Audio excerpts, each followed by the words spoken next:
Caring নাকি চাই? এত আদিক্ষেতা দেখানোর কি আছে বুঝি না। আর ঈশাটাও কেমন, অয়নের একটু কেয়ারিং পেয়ে অমনিই বলে গেল। দেখি কত সময় অয়ন অয়ন করে, আমিও দেখবো তুই কতক্ষণ অয়নকে নিয়ে সুখে থাকতে পারিস। নিজ মনে কথাগুলো আওড়ালো আয়েশ।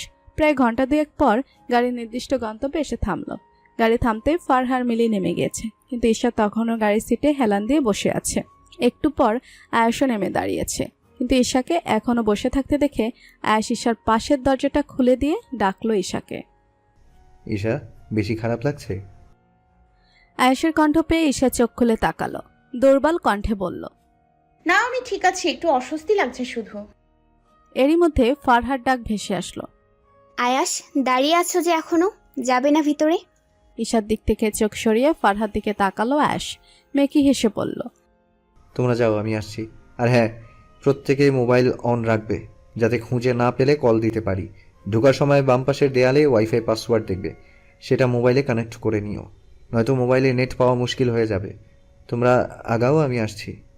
আয়েশের অনুমতি পেয়ে মিলি আর ফারহা ভিতরে চলে গেল। ওদেরকে চলে যেতে দেখে আয়েশ আবারও ঈশার দিকে তাকালো। দেখলো ঈশা দুহাতে মাথা চেপে ধরে আছে। ঈশা, মাথা ব্যথা করছে?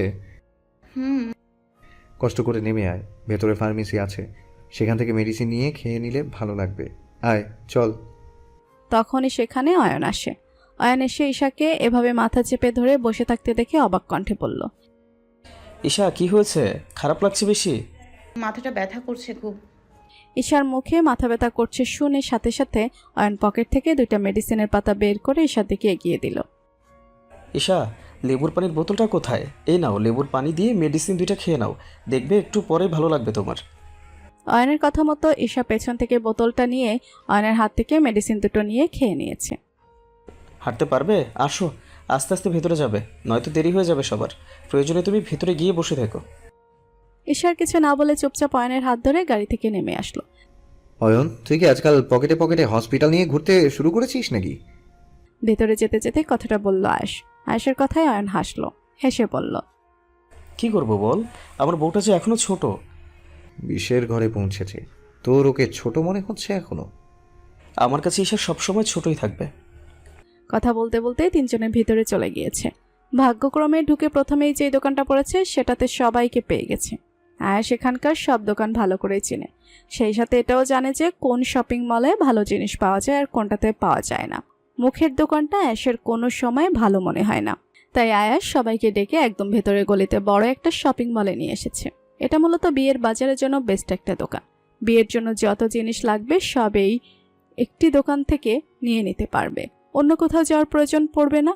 ম্যানেজার আয়েশকে আগে থেকেই চিনত, তাই আয়েশকে দেখার সাথে সাথে ম্যানেজার দৌড়ে এসে হ্যান্ডশেক করলো। আরে আয়েশ যে, কি মনে করে? এই তো কিছু কেনাকাটা করার ছিল, তাই আসা। কোনো অ্যাকশন আছে? কিরকম কাপড় খুলবো বলুন?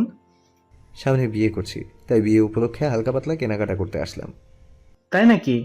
আগে বলবেন তো। আসুন, বসুন। কি দেখবো বলুন? বোর জন্য শাড়ি নেবেন নাকি লেহেঙ্গা? তার জন্য বড়রা আছে, তারা যেটা বলে সেটা দেখান। সাথে সাথে ম্যানেজার আনিশা বেগম আর রয়ানের মায়ের দিকে তাকিয়ে বলল, ম্যাম, কি দেখাবো বলুন? শাড়ি নেবেন নাকি লেহেঙ্গা? আমাদের বাড়ির বউদের বিয়ের দিন লেহেঙ্গা পরার নিয়ম নেই, তাই শাড়িই দেখান। অয়নের মায়ের কথায় সম্মতি জানিয়ে আনিশা বেগমও বলে উঠলেন, শাড়িই দেখান, ভাবি বলেছে শাড়ি নিতে, বিয়ের দিন নাকি লেহেঙ্গা পরাবে না, প্রয়োজনে পরতে ইচ্ছে করলে পরে কিনে দিবে। ম্যানেজার তাদের কথা মতো বিয়ের শাড়ি দেখাতে লাগলো। তখনই আয়েশ বলল, ম্যানেজার সাহেব, এসব না, আরো ভালো থেকে দামি থেকে দেখান। ম্যানেজারের আয়েশের কথা মতো আরো দামি দামি শাড়ি নামিয়ে দিল তাদের সামনে। ঈশামা, তুমি ওখানে বসে আছো কেন? শাড়ি পছন্দ করবে না? সবাই শাড়ি উল্টে পাল্টে দেখলেও এসা দূরেই বসে আছে, ওর জন্য এসবে কোনো আগ্রহী নেই। ঈশাকে সবার পেছনে বসে থাকতে দেখে অয়নের মা কথাটা বললেন। ঈশা মেকি হেসে বলল, না মামি, আপনারা দেখলেই হবে, আমার দেখতে হবে না। সে কি, তোমার শাড়ি তুমি দেখে পছন্দ করবে না? আমরা পছন্দ করে নিলে কি করে হবে? সমস্যা নেই, আপনাদের পছন্দই আমার পছন্দ। অয়নের মা আর কিছু বললেন না। আয়েশ পেছনেই দাঁড়িয়েছিল, মূলত ঈশাকে পর্যবেক্ষণ করছিল। সবার দিকে এক নজর তাকিয়ে আয়েশ এবার ঈশার পাশে খালি চেয়ারটাই গিয়ে বসলো। খানিক সময় নিয়ে ঈশার দিকে ঝুঁকে আস্তে করে বলল, এখনো কি মাথা ব্যথা করছে? সবার দিকে এক নজর চোখ বুলিয়ে নিয়েই এশা। সবাই কাপড় দেখতে ব্যস্ত, এমনকি অয়নও সবার সাথে কাপড় দেখছে। এসে সবার দিক থেকে চোখ সরিয়ে নিয়ে আস্তে করে বলল, সবাই তো কাপড় দেখছে, তুই আমার পাশে বসেছিস কেন? তোর বউয়ের জন্য কাপড় পছন্দ করবি না?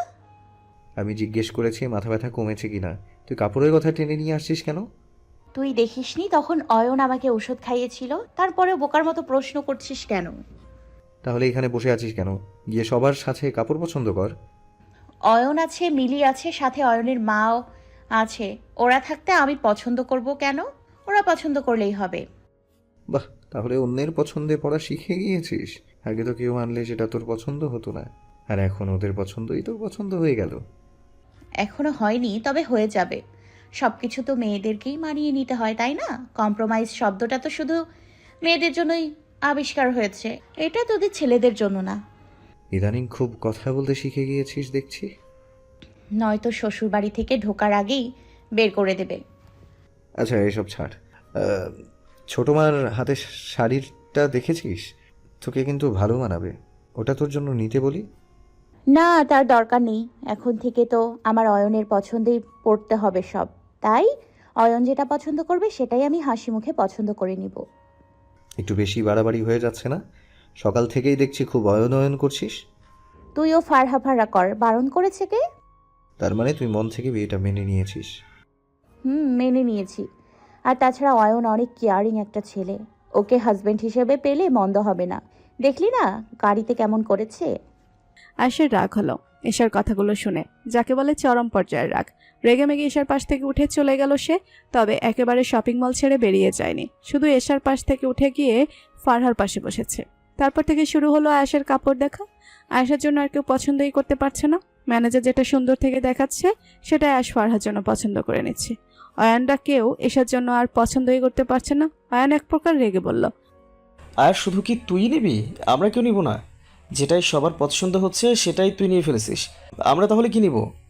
কেন, তোরা অন্যগুলো নে, কাপড়ের কি অভাব পড়েছে? অন্যগুলো আর কোথা থেকে নিব? হ্যাঁ, যেটাই সুন্দর থেকে বের করছে সেটাই তো তুই নিয়ে যাচ্ছিস। আমার পছন্দ হয়েছে তাই নিয়েছি। অয়ন আর আয়েশার ঝগড়া দেখে অয়নের মা রানিশা বেগম তো হাসতে হাসতে শেষ। প্রায় ঘন্টা তিনেক পর ওদের যাবতীয় কেনাকাটা শেষ হয়েছে। একদম পায়ের জুতা থেকে শুরু করে মাথার কাঁটা পর্যন্ত সব নেওয়া কমপ্লিট। এক দোকান থেকে সব নেওয়ায় তেমন দৌড়াদৌড়িও করতে হয়নি। এখন শুধু বাড়ি যাওয়ার পালা। ঈশা সেই যে আসার পর বসেছিল এখনো ওঠেনি। সবাইকে এক এক করে উঠে পড়তে দেখে ঈশা বুঝতে পারলো কেনাকাটা শেষ। কিন্তু ওর কেন যেন মন খারাপ হচ্ছে, মনে হচ্ছে আরও কি যেন বাকি আছে। যদিও আয়ন ওর জন্য প্রত্যেকটা জিনিস নেওয়ার আগে ওর থেকে মতামত নিয়েই নিয়েছে। অবশ্য এটা ঈশার খুব ভালো লেগেছিল। প্রথমে মনে করেছিল আয়ন নিজের পছন্দটা ওর উপর চাপিয়ে দেবে, কিন্তু আয়ন সেটা করেনি। আয়ন প্রত্যেকটা জিনিস এশাকে দেখিয়ে ওর পছন্দ হচ্ছে কিনা জিজ্ঞেস করে তারপর নিয়েছে। কেনাকাটা সব শেষ? সবাইকে উঠে পড়তে দেখে প্রশ্নটা করে বসে ঈশা। ঈশার কথা শুনে আয়নের মা হেসে বললেন, হ্যাঁ মা, কেন? তোমার কি আর কিছু নেওয়ার বাকি আছে? না না না মামি, সবাইকে উঠে যেতে দেখলাম তাই বলছি। ঈশা, তোমার কিছু নেওয়ার বাকি থাকলে ভাইয়াকে বলতে পারো, ভাইয়া নিয়ে দিবে। যদি পার্সোনাল কিছু হয় ভাইয়াকে পার্সোনালি বলতে পারো, আমরা কিছু মনে করব না। মিলির কথা শুনে ঈশা কিছুটা লজ্জা পেল, লাজুক কণ্ঠে বলল, না মিলি আপু, আমার আর কিছু নেয়ার নেই।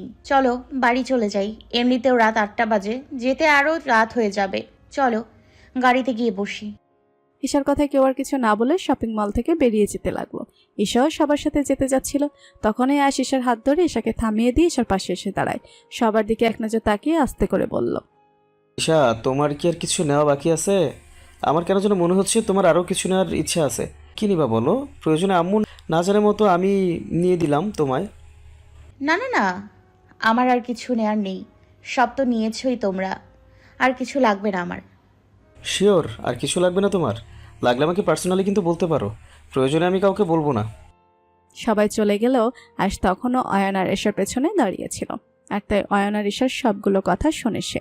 ঈশা কিছু বলতে যাবে তার আগে আয়েশ বলে উঠল, অয়ন ছাড় না, ঈশা তো বলেছে আর কিছু নেয়ার নেই। তারপরেও বারবার জিজ্ঞেস করছিস কেন? নাকি নিজেকে একজন আদর্শ হাজবেন্ড হিসেবে প্রমাণ করতে চাইছিস? সাথে সাথে অয়ন পেছন ঘিরে তাকালো। আয়েশকে এখনো দাঁড়িয়ে থাকতে দেখে অয়ন বলল, কিরে, সবাই গাড়িতে চলে গিয়েছে আর তুই এখনো যাসনি? আর এটা আমাদের স্বামী স্ত্রীর পার্সোনাল ম্যাটার, তুই এখানে নাক গলাচ্ছিস কেন? হ্যাঁ, লজ্জা করছে না আমাদের পেছনে দাঁড়ায়া আমাদের পার্সোনাল কথা শুনছিস? না, লজ্জা করছে না, কারণ এটা তোদের বেডরুম না, এটা শপিং মল। আমি দাঁড়িয়ে থাকতেই পারি। এখানে ন্যাকামি শেষ হলে চল। অয়ন বিষয় কেউ কিছু বলল না। দুজনেই শপিং মল থেকে বেরিয়ে পড়েছে। গাড়ির কাছে এসে দেখলো সবাই অলরেডি গাড়িতে উঠে বসে আছে। অয়ন ঈশাকে গাড়িতে উঠিয়ে দিয়ে পেছনে তাকিয়ে দেখলো আয়াস নেই। সে কি আয়াস? কোথায় গেল আবার? আমাকে আসতে বলে ও নিজেই দেখছি এখন গায়েব। শোনো, তোমরা বসো, আমি দেখি আয়াস আবার কোথায় গেল। বলে অয়ন যেতেই নিচ্ছিল তখনই আয়াস শপিং মল থেকে বেরিয়ে আসে।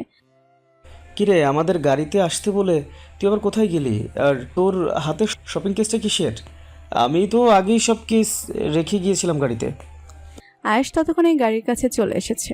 শপিং কেসটা ওরা যেই গাড়িতে করে এসেছিল সেই গাড়ির পেছনের ডিকিতে রেখে দিয়ে বলল, আমার জন্য একটা কাপড় নিয়েছি।